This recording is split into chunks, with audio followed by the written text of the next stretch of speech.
नमस्कार साथियों, आप सबका पुनः स्वागत है श्रद्धा वेद पुराण में। तो आज हम लोग डिस्कस करने वाले हैं श्रीमद् भगवद गीता अध्याय 4 श्लोक अर्थ 9। इससे पहले हम लोगों ने अध्याय 1, 2, 3 के सभी श्लोक अर्थ सरल हिंदी भाषा में रिकॉर्ड कर दिए हैं। आप में से कोई भी व्यक्ति भगवद गीता को एक एक श्लोक का अर्थ सुनना चाहता है, आप हमारे चैनल श्रद्धा एस्ट्रो ज्योतिष या श्रद्धा वेद पुराण में प्लेलिस्ट सेक्शन में जाएं, जहां आपको भगवद गीता नाम से प्लेलिस्ट मिलेगी, जहां आपको सभी अलग अलग श्लोक अर्थ मिलेंगे।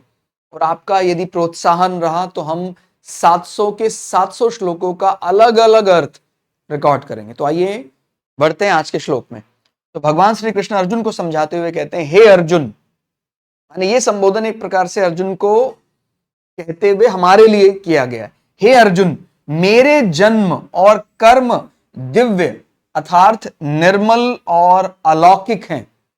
इस प्रकार जो मनुष्य तत्व से जान लेता है वह शरीर को त्याग कर फिर जन्म को प्राप्त नहीं होता, किंतु मुझे ही प्राप्त हो जाता है। तो भगवान ने बहुत ही सरल शब्दों में मुक्ति का साधन भी बता दिया। यदि कोई मुक्ति पाना चाहता है, जन्म जन्मांतर के इस चक्कर से छूटना चाहता है, तो मेरे जीवन, मेरा धरती में आने का उद्देश्य समझ ले, या ये भी कह सकते हैं संसार मात्र का भी उद्देश्य समझ ले, वो संसार को ही ईश्वर माने।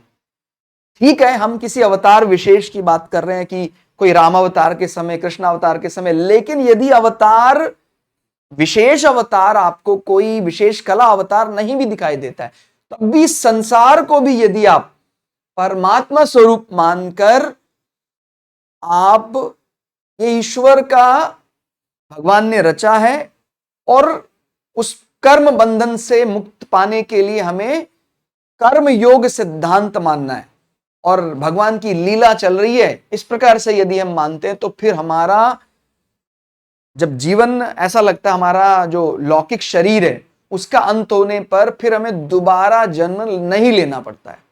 और ग्रंथों में तो यहां तक लिखा है कि मोक्ष मृत्यु को नहीं कहा जा रहा है कि भाई हम मृत्यु को प्राप्त हो जाएंगे, वो मोक्ष नहीं है। मृत्यु तो बहुत लोगों की होती है, लेकिन मोक्ष किसी किसी को प्राप्त होता है।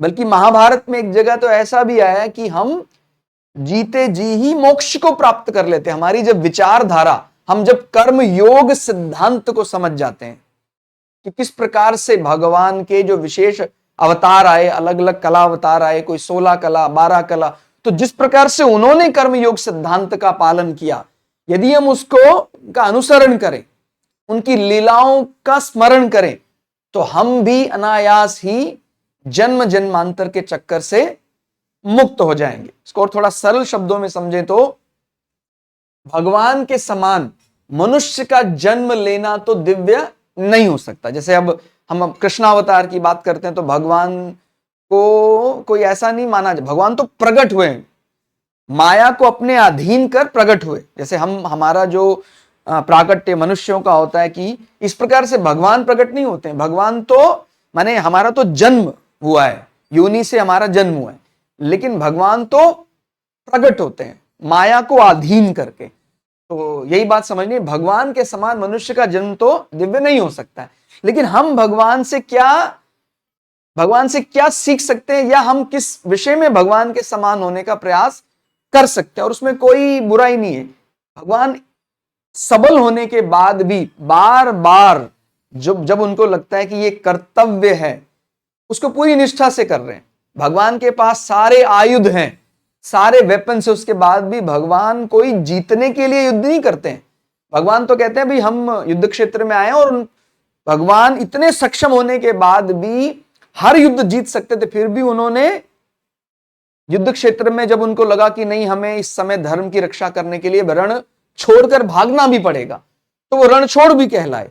तो हमें यह बात भी ध्यान रखनी कि जो कर्म योग सिद्धांत है वो सदा जीत की बात नहीं करता है। हमें तो निस्वार्थ होकर कर्म करने की बात भगवान के जीवन से सीखनी है। तो पर उनके कर्म अवश्य दिव्य हो सकते हैं, माने साधारण मनुष्य का जन्म तो दिव्य नहीं हो सकता है, लेकिन उसका कर्म तो दिव्य हो सकता है। भगवान जिस प्रकार से कर रहे हैं, कर्म योग सिद्धांत, यानी कर्म करना है पूरे अनुशासन के साथ, लेकिन उसके फल में लिप्त नहीं होना है दिन रात उसी को। कब मिलेगा वो मैंने जो किया था, कर्म किया था मैंने, ठीक है, अच्छा कर्म, उसके बाद हम अब अगले कर्म में लग जाएं। तो जब हम इस प्रकार से कार्य करने लग जाते हैं तो हम उस रूप में, तब हम भगवान के साथ एक रूप दिखाई देते हैं। ठीक हो गया। तो जन्म में तो हम एक रूप नहीं हो सकते हैं अभी के लिए, लेकिन कर्म में हम भगवान के साथ एक रूपता दिखाई दे सकती है। कर्म दिव्य होने पर कर्ता एक तो उन कर्मों से बंधता नहीं। जब व्यक्ति का कर्म दिव्य माने वो कर्म कर रहा है, उसका वो फल नहीं, वो उसका कर्म फल की मुझे अभी ये तात्काल रूप में मिले, उसमें बंधता नहीं है। अच्छा, तो कई बार ये बात आती है कि नहीं सर, सभी लोग कर्म करते हैं, उसका फल तो वो चाहते ही हैं। हम भी यदि युद्ध में जाएंगे तो हम युद्ध जीतने के ही विचार से जाएंगे, लेकिन अगर युद्ध नहीं भी जीत पाते हैं, हमें वो कोई ऐसा कि भाई मैं अब युद्ध नहीं करूंगा, मैं नहीं, फिर से दोबारा से, क्योंकि करना मेरे बस में और मैं लगातार अपना कर्म करता रहूं। ठीक हो गया। तो इस विचार को अच्छे से समझना है कि मैं युद्ध में उतरा था जीत के लिए, किसी कारण से मैं जीत नहीं भी पाया, अगली बार मैं दुगने उत्साह से उतरूं और मैं युद्ध में कृपा से, ईश्वर कृपा से जीत ही जाऊंगा। लेकिन मेरे मन में यह विचार नहीं आना चाहिए कि मैं जीतने के लिए ही युद्ध में जा रहा हूं। भाई भगवान ने अभी आज का दिन निर्धारित किया है, अगर कि आज हमारा शत्रु पक्ष आज के दिन उसको जीत हासिल होगी तो ठीक है, लेकिन अगले दिन भगवान ने निर्धारित किया था कि आपको जीतना था और आप तो वो युद्ध में पहली हार से ही भाग गए, तो वो जीत कहां मिलने वाली है आपको। तो वो ध्यान रखना है, हमें कर्म पर विश्वास करना है कि नहीं, हमारा तो बस में कर्म है, प्रारब्ध या कर्म फल पर अपना कोई बस नहीं है।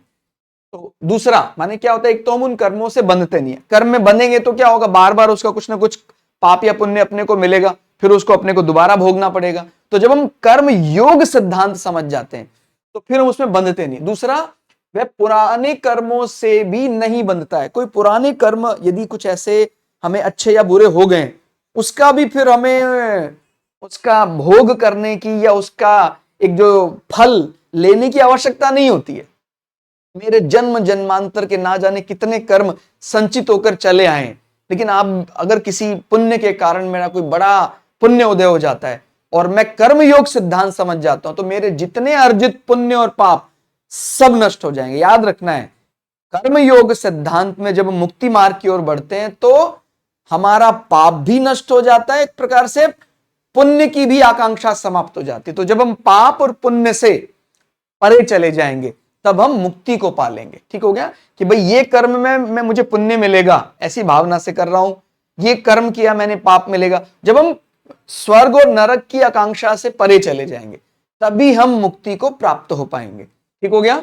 तो तीसरा, उसके द्वारा होने वाले कर्मों से दूसरों का हित स्वतः होता रहता है। यानी जब हम कर्मयोग सिद्धांत करते हैं तो दूसरे को बताने की जरूरत नहीं पड़ती कि मैं तेरे हित के लिए कर रहा हूं।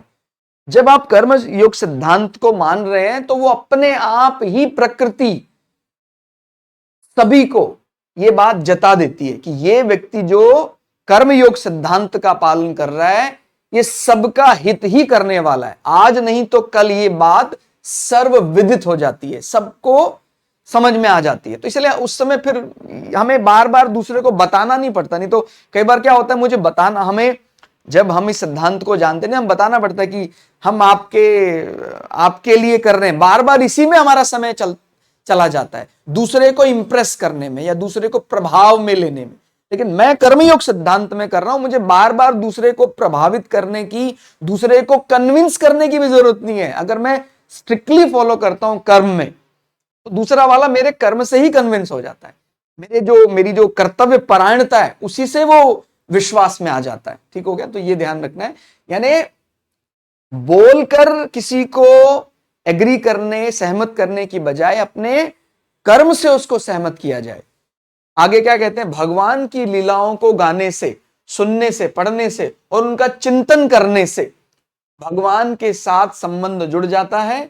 भगवान से संबंध जोड़ने पर संसार के साथ संबंध छूट जाता है और मनुष्य जन्म मरण रूप बंधन से मुक्त हो जाता है। तो जब हम बार बार भगवान की कथाएं, भगवत गीता, श्लोक अर्थ, उपनिषद, ये क्यों बार बार पढ़ते हैं, कहता है ये कोई सिलेबस का बुक होता है तो हम उसको एक बार पढ़ते हैं, सर्टिफाइड हो जाते हैं, उसके बाद उसको उसको ड्रॉप कर देते हैं, आगे बढ़ जाते हैं। लेकिन जो हमारा पुरातन काल से ही, माने उसमें कोई बदलाव नहीं है। जब हम बात करते हैं वेद शब्द की, उपनिषद शब्द की, वो जैसा पहले था वो आज भी वैसा ही है। वो जो मुक्ति पहले प्रदान करने में सक्षम है वो आज भी है। तो बार बार उसकी पुनरावृत्ति करनी है। उसको इस प्रकार से ना समझे कि भाई ये कोई पास होने का सब्जेक्ट है। वो ठीक है, आज के समय पर कई अलग अलग प्रकार के उसके टेस्ट हैं, लेकिन ये टेस्ट सांसारिक परीक्षा को पास करने का विषय कम, हमारा जो आत्मिक परीक्षा है, तत्व ज्ञान परीक्षा है, उसको पास करने का विषय ज्यादा है। तो बार बार इसकी पुनरावृत्ति करते हैं। कमियां हैं वो धीरे धीरे धीरे हमारी बुद्धि, मन, शरीर समन्वय होकर जब उसका अध्ययन करता है तो वो हम आत्म साक्षात्कार कर लेते हैं, अपने आप को जान जाते हैं। क्योंकि हम किसको ढूंढ रहे हैं? हम ढूंढ रहे हैं अपने आप को ही। तो इस संसार में कहते हैं इंटरनेट के पास या गूगल के पास सब चीज का उत्तर है, सिवाय इसके, माने मैं कौन हूं, इसका उत्तर तो मुझे स्वयं ही तलाशना होगा। और जैसे ही मैं अपने आप को जान जाता हूं, मैं उसी समय मेरी जो ये खोज यात्रा है, मेरा जो ये कमी है जिसको मैं कहता हूं मुझे भी ये नहीं मिला वो नहीं मिला, जैसे मैं मुझको पालूंगा सारी कमियां समाप्त हो जाएंगी। फिर मुझे बिलियनियर बनने की ख्वाहिश होगी, ना मुझे कोई बहुत बड़ी अट्टालिकाएं, बड़ी बड़ी बिल्डिंग बनाने की ख्वाहिश होगी। मैं जिसको बड़ी शिद्दत से चाह रहा हूं वो कौन है?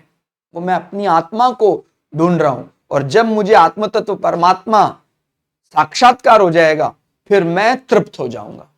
तो वो बार बार इस प्रकार से भगवान की लीलाओं का स्मरण किया जाता है। उसको एक बार पढ़ा जाए, दो बार पढ़ा जाए तो कहीं ना कहीं संसार से बंधन छूटेगा और ईश्वर के साथ संबंध जुड़ जाएगा। और संसार से संबंध टूटना ही मुक्ति को प्राप्त करना है। जैसे भगवान के जन्म में स्वाभाविक ही मात्र जीवों की हितैषिता और कर्म में निर्लिप्तता है। जब भगवान के जीवन का हम अनुसरण करते हैं तो जो भगवान का जन्म है वो स्वाभाविक रूप से ही सभी जीवों का हित करने के लिए हुआ है। यहां तक कि कोई भगवान को शत्रु मानता है, भगवान उसका भी हित ही कर रहे हैं। उसको दंड देकर उसको एक प्रकार से पवित्र कर रहे हैं।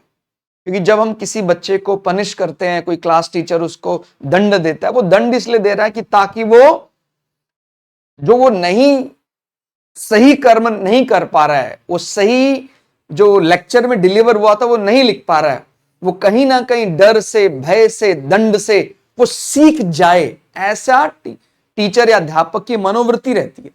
ऐसे ही भगवान भी अच्छे का भी हित करने के लिए, बुरे का भी हित करने के लिए, तो जीवों का हित करने के लिए आते हैं। और कर्म में निर्लिप्तता, कर्म वो कर रहे हैं। भाई आज युद्ध में आए हैं, जीत के लिए नहीं आए हैं, माने जीत विचार है, लेकिन जीत नहीं मिलती है तो भी वो तैयार है, वो धर्म का पालन करने आए हैं, कर्तव्य का पालन करने आए।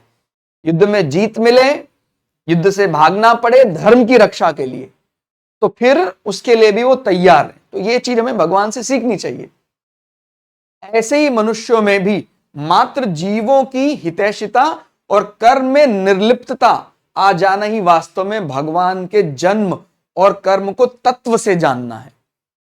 ठीक है, तो तत्व ज्ञान जिसको माने कहते हैं, संसार अलग अलग तत्वों से बना हुआ है लेकिन सबका मूल एक ही है। ऐसा हम केमिस्ट्री में भी कहते हैं कि भाई हम हाइड्रोजन है और लिथियम है, अलग अलग प्रकार के एलिमेंट्स हैं।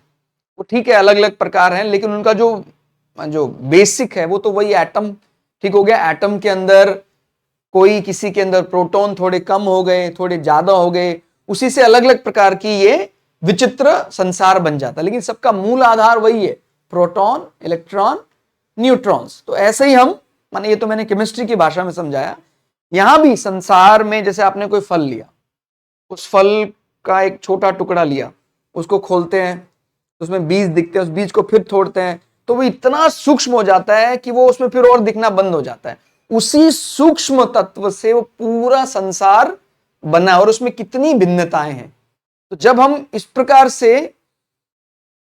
ईश्वर को भी जानने का प्रयास करते हैं कि ईश्वर भी उसी प्रकार, हर उसका जो मूल जो आधार है वो ईश्वर ही है, और वो इतना सूक्ष्म भी है और वो अनंत भी है। तो जब हम इस विचार को समझ जाते हैं तो हमें तत्व ज्ञान हो जाता है। नाशवान कर्मों के द्वारा नाशवान वस्तु की ही प्राप्ति होती है। जो हम कर्म सिद्धांत की बात करते हैं, देखिए अपने कर्तव्य के लिए कर्तव्य परायण होना बहुत अच्छी बात है, लेकिन हम केवल कर्तव्य कर रहे हैं और उसकी इच्छा माने कर्तव्य फल की इच्छा में लगे हुए हैं। कर्तव्य करते हैं, उसकी फल इच्छा मिलनी चाहिए, लेकिन जब हम कर्तव्य करते हैं एक प्रकार सेवा भाव के लिए, भाई कर्तव्य कर रहे हैं ठीक है, लेकिन वो मेरा एक प्रकृति के लिए सेवा है, मेरी ईश्वर के लिए मेरी सेवा है वो कर्तव्य। तो जब मैं इस प्रकार से कार्य करता हूं तो फल मुझे मिल गया, माने लौकिक फल के रूप में उससे जीत मिल गई, उससे मुझे लाभ हो गया या किसी कारण से हानि हो गई, हार हो गया, तो भी मैं विचलित नहीं होता हूं, मैं उतने उत्साह के साथ वो कर्म करता रहता हूं। तो जब ये भावना हमारे अंदर आ जाती, इसका माने हमने जो नाशवान संसार है उससे कुछ बड़ा हासिल करने का अभी मन बना लिया। लेकिन केवल यदि हम नाशवान वस्तु से नाशवान को ही प्राप्त करने में लगे रहेंगे तो फिर जन्म जन्मांतर के चक्र से कभी छूटने वाले नहीं है। तो क्या कहते हैं, नाशवान कर्मों के द्वारा नाशवान वस्तु की ही प्राप्ति होगी, लेकिन अगर उसी नाशवान कर्म में कर्म योग जोड़ दें तो फिर उस नाशवान कर्म से हम परमात्मा की प्राप्ति कर लेंगे, जो सांसारिक विषय नहीं है। अविनाशी को प्राप्त करना हो तो कर्मों से संबंध विच्छेद होना पड़ेगा, और ये संबंध विच्छेद कह लें या इसको बोलते हैं कर्म योग सिद्धांत। ठीक हो गया। तो जब हम उसको एक योग समझकर करने लग जाते हैं, एक साधना समझकर, साधक की साधना समझकर करने लग जाते हैं, तो फिर यही कर्म हमें जन्म जन्मांतर के चक्करों से मुक्त कर देता है। आगे इसमें क्या कहते हैं, परमात्मा पहले से ही विद्यमान है। कहीं मतलब जाने की जरूरत नहीं कि परमात्मा के लिए वहां हमें बहुत दूर जाना पड़ेगा। परमात्मा का तो अंश वो आत्मा है ही, परमात्मा पहले से विद्यमान और नित्य निरंतर है, किंतु क्रिया और पदार्थ रूप संसार का महत्व मान लेने से वो परमात्मा छिप जाता है। जब मनुष्य क्रियाओं और पदार्थों को केवल दूसरों की सेवा में लगा देता है, तब क्रिया पदार्थ रूप संसार से स्वतः संबंध विच्छेद और नित्य प्राप्त परमात्मा का साक्षात अनुभव हो जाता है। ठीक हो गया। तो जब व्यक्ति संसार के साथ अपना संबंध विच्छेद कर लेगा तो वो अपने आप ही परमात्मा प्रकट हो जाएगा। माने परमात्मा वो है, लेकिन हमें वो दिखता क्यों नहीं है या उसका अनुभव क्यों नहीं होता है, क्योंकि हमने संसार रूपी आवरण से अपनी आंखें ढक ली। और जब संसार से हमारा मोह भंग हो जाता है फिर हमें वो परमात्मा स्वरूप आत्मा के दर्शन हो जाते हैं और हम जन्म जन्मांतर के चक्कर से मुक्त हो जाते हैं। ये जगत भगवान का आदि अवतार है। माने जो हमें जगत दिख रहा है, इसमें ऐसा नहीं कि भाई कई बार मन में विचार आता है कि काश मैं उस युग में पैदा हुआ होता, वो उस युग में पैदा होता। ठीक है, हमारा भगवान के साथ बड़ा प्रेम है, भगवान राम को देखने का कभी कभी विचार आता है कि कैसा उनका रूप रहा होगा, कैसे भगवान कृष्ण का रूप रहा होगा। ये भी विचार का विषय है कि जब हम उस रूप के लिए एलिजिबल हो जाएंगे तो उसके लिए फिर हमें सतयुग द्वापर त्रेता का इंतजार नहीं करना पड़ेगा। वो भगवान रूप तो उस समय भी दिखा सकता है, लेकिन अभी के हिसाब से वर्तमान में हम जिसके पात्र थे, ध्यान रखना जो हमारे जीवन में हो रहा है उससे ज्यादा अच्छे के लिए हम हकदार नहीं है, उससे ज्यादा अच्छे के लिए हम लायक नहीं है, इसीलिए वो हमारे साथ हो रहा है। और लेकिन जब हम कर्मयोग सिद्धांत से अपने पुराने कर्म फल जो है, पाप और पुण्य जो अर्जित गठरी है हमारी, वो नष्ट कर देते हैं, तो फिर हम एलिजिबल हो जाते हैं पूरी तरह परमात्मा को समझने के लिए। ठीक हो गया। उसमें भगवान के सभी रूप समाहित हैं। तो ये जगत भगवान का आदि अवतार है। तो हमें ये ठीक है, इच्छा करनी चाहिए कि भगवान का वो राम कृष्ण रूप भी मिले, लेकिन ये जो जगत है ये भी भगवान का आदि अवतार है। इसी जगत में भगवान ने लीलाएं की। तात्पर्य यह है कि भगवान ही जगत रूप से प्रकट हुए। ये जगत ही जब हम ईश्वर मानने लग जाएंगे, परंतु जीव ने भोग आसक्ति के कारण जगत को भागवत रूप ना स्वीकार करके नाशवान जगत रूप से धारण कर रखा है। उसकी दृष्टि में ऐसा दोष आ गया, वो आज भी जगत परमात्मा रूप ही है, लेकिन हमें जो सांसारिक लाभ और हानि की दृष्टि से हमने जो अलग अलग पदार्थों में विभेद कर लिया है, इस कारण से हमें वो नाशवान प्रतीत होता है। इस धारणा को मिटाने के लिए साधक को दृढ़ता से ऐसा मानना चाहिए कि ये जो संसार है ये परमात्मा का ही प्राकट्य रूप है, ये जो दिख रहा है वह भगवान का ही स्वरूप है और जो हो रहा है वह भगवान की ही लीला है। इस प्रकार विचार करने से संसार लुप्त हो जाएगा और केवल भगवान ही रह जाएंगे। बहुत पुण्य हो, बहुत बड़े पुण्य उदय हो जाएं तो आज कलिकाल में भी ऐसे बहुत महापुरुष हुए हैं जिन्होंने इस संसार में ही भगवान के उस रूप के दर्शन करे जिसकी कल्पना हम हजारों पहलों कहते हैं कि भाई उस समय पर ऐसे रहे होंगे, दिखने में ऐसे रहे होंगे, ऐसे रहे होंगे, वो उनको साक्षात उनके दर्शन होते हैं। तो ठीक हो गया। तो ये बात अपने को समझनी है, हमें भी वो परमात्मा स्वरूप भगवान राम, कृष्ण और अलग अलग प्रकार के अवतार उनके दर्शन हो सकते हैं, अभी भी हो सकते हैं। बहुत ऐसे महापुरुष हैं जिन्होंने वो अवतार, उनके दर्शन अभी कलिकाल में भी ऐसा वर्णन मिलता है। तो हमें भी वो दर्शन हो सकते हैं। इस संसार को अभी वर्तमान रूप में जैसा भी मिला है परमात्मा ने दिया है, परमात्मा की सेवा में लगे हुए हैं। इस प्रकार से जब हम मानने लग जाते हैं तो आज इस घोर कलयुग में भी हम परमात्मा का साक्षात्कार कर सकते हैं। इसको भिन्न नहीं मानना है कि सतयुग ही ईश्वर का युग था, कलयुग ईश्वर का युग नहीं है, ऐसा नहीं है। ईश्वर ने कलयुग को स्वयं ईश्वर की अनुशंसा से ही तो कलयुग प्राकट हुआ है। कलयुग भी एक प्रकार से उसी का तो रूप है। तो जब हम ये समझ जाते हैं धर्म अर्थ काम मोक्ष सत्व रज तम ब्रह्मा विष्णु महेश परम शक्ति के ही अलग अलग रूप हैं, तो फिर हमारा सतयुग, त्रेता, द्वापर और कलयुग का जो विभेद है ये समाप्त हो जाता है और हम मुक्ति को प्राप्त हो जाते हैं। तो आज के लिए इतना ही। श्लोक अर्थ आपको कैसा लगा कमेंट करके जरूर बताइएगा। मिलते हैं अगली क्लास में, तब तक के लिए जय श्री भगु पराशरा, जय श्री शुक्राचार्य, नमस्कार।